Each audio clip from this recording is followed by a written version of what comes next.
बेटा कल हमने पढ़ा था कि भारत की संपूर्ण संस्कृति बापू के विचारों पर ही समासीन है, आधारित है। आगे हम पढ़ेंगे, तुम मांस तुम्ही हो, रक्त अस्थि निर्मित जिनसे नवयुग का तन, तुम धन्य तुम्हारा निस्व त्याग है, विश्व भोग का चिर साधन। इस भस्म काम को तन की रज से, जग पूर्ण काम नव जग जीवन, बीनेगा सत्य अहिंसा के ताने बानों से मानवपन। कवि क्या कह रहे हैं इसमें कि हे बापू, तुम रक्त मांस और अस्थियों से निर्मित होते हुए भी त्यागी होने के कारण, त्याग के कारण अस्थि मांस से हीन प्रतीत होते हो। कहने का अर्थ क्या है कि जिस प्रकार मांस, रक्त और हड्डियों से शरीर का निर्माण होता है, उसी प्रकार से हे बापू तुम्हारा निर्माण सद आदर्शों से हुआ है।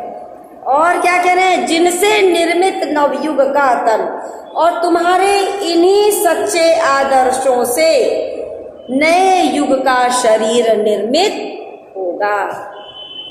बल्कि हुआ है, निर्मित हुआ है। तुम धन्य तुम्हारा निस्व त्याग, कह रहे हे बापू तुम धन्य हो, और तुम्हारा निस्वार्थ भाव से किया गया त्याग भी धन्य है। तुमने जो निस्वार्थ भाव से त्याग किया है वो भी धन्य है विश्व भोग का वर साधन।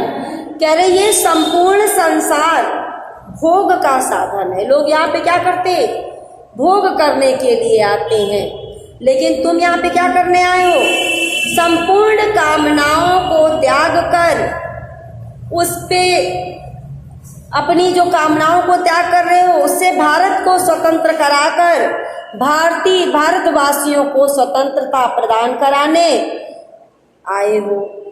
किस लिए आए हैं, भारतवासियों को स्वतंत्रता प्रदान कराने के लिए आए हैं। और कैसे, इस भस्म काम तन की रज से, अपने शरीर की संपूर्ण मनोकामनाओं को जलाकर भस्म करके, ठीक है, भस्म करने से क्या किया, उसकी धूल से सत्य और अहिंसा के सिद्धांत को भारत को प्रदान कराने आए हो। गांधी जी ने क्या किया है कि अपने सत्य अहिंसा के सिद्धांत से भारत को एक नया सिद्धांत दिया है। बीनेगा सत्य अहिंसा के तानों बानों से मानोपन।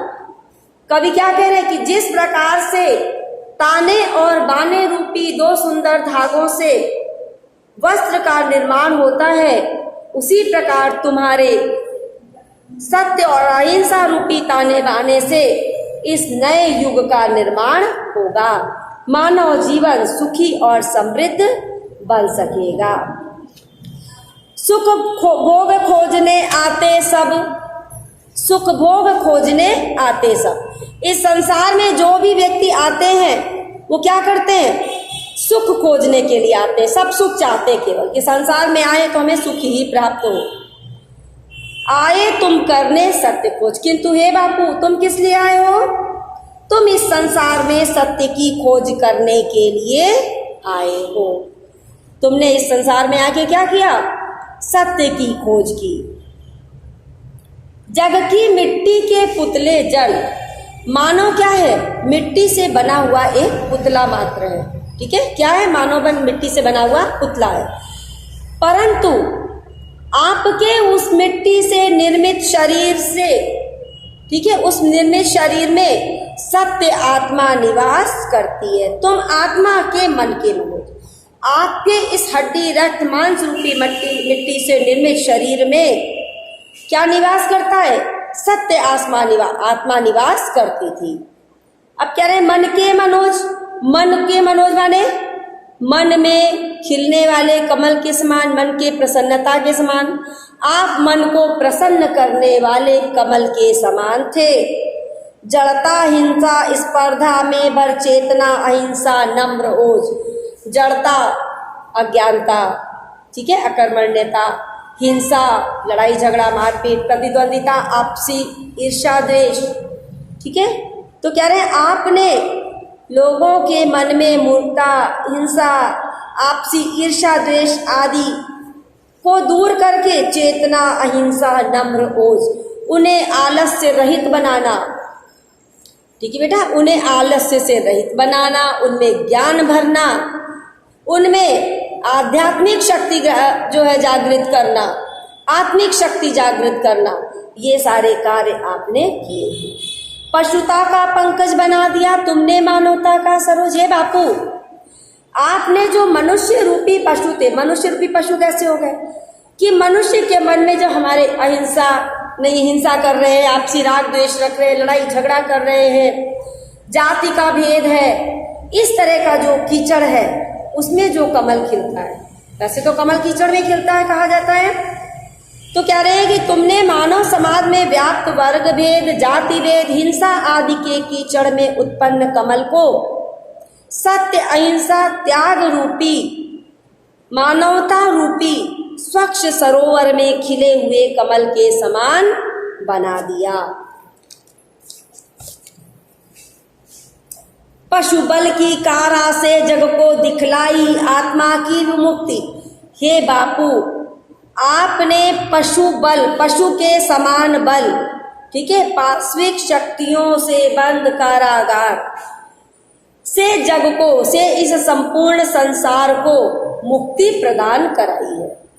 ठीक है, किस तरह से दिखलाई आत्मा की विमुक्ति, मैंने उसकी आत्मा को, मनुष्य की आत्मा को मुक्ति का मार्ग दिखाया है, आपने उसको मुक्त कराया है, मोक्ष प्रदान कराया है।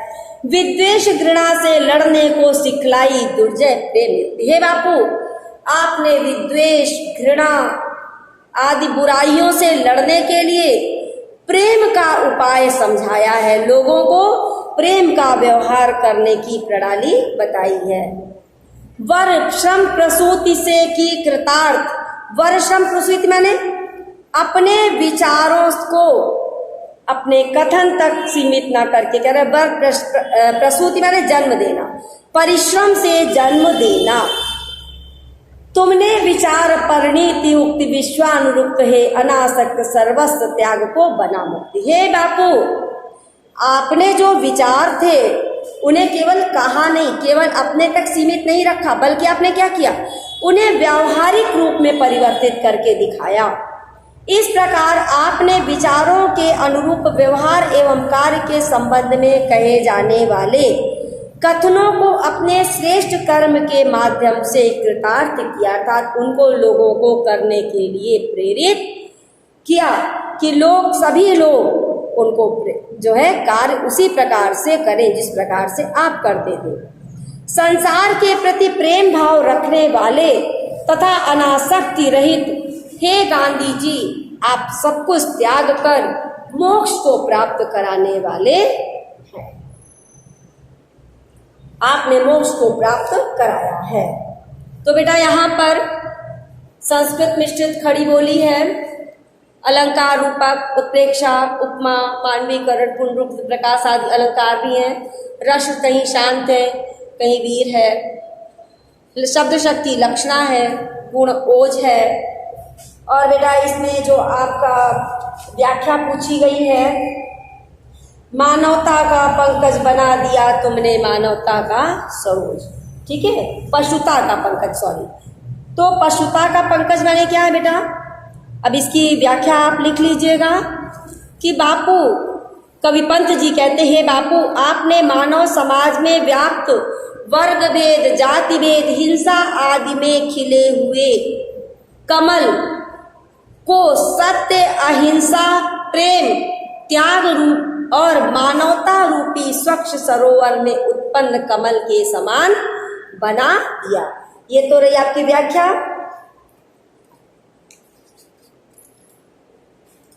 कवि और कविता का नाम, तो बेटा ये कविता का नाम है बापू के प्रति और कवि का नाम है सुमित्रानंदन पंत। अधिकांश मानव संसार में आकर किस चीज की खोज में लग जाते हैं? तो अधिकांश मानव संसार में आकर सुख की खोज में लग जाते हैं। प्रस्तुत पद्यांश जो है किस काव्य रचना से उद्धृत है? तो बेटा प्रस्तुत पद्यांश युगांत नामक काव्य रचना से उद्धृत है। इस पद्यांश में कवि ने किस प्रसंग का वर्णन किया है? तो बेटा इस पद्यांश में कवि ने मानव समाज के प्रति गांधी जी की भूमिका एवं उनकी श्रेष्ठता को दर्शाया है, उनकी श्रेष्ठता को दर्शाया है, इसी प्रसंग का वर्णन किया है। व्याख्या में आपको बता दी। विगत संस्कृति की दीवारें कौन कौन सी हैं? तो बेटा विगत संस्कृति की दीवारें जाति, अहिंसा नहीं है, हिंसा है, और क्या है? ईर्ष्या, द्वेष, घृणा, ये सब दीवारें हैं जो हमारी वर्ग भेद, जाति भेद, ये सब दीवारें ही हैं। छुआछूत, अंधविश्वास, सारी चीजें आती इसके अंतर्गत। जड़ बंधन मिथ्या और राम सत्य है। क्या रे? जड़ बंधन मिथ्या, बाकी सारे संसार की जो मोह माया जो बातें वो सब मिथ्या हैं, सत्य केवल राम है। बापू क्या कहते हैं कि केवल राम का नाम ही सत्य है, बाकी सारी चीजें मिथ्या है। नानृतम जयति सत्यम, बापू का कहना है कि झूठ कभी भी विजयी नहीं हो सकता है, सत्य की सदैव विजय होती है।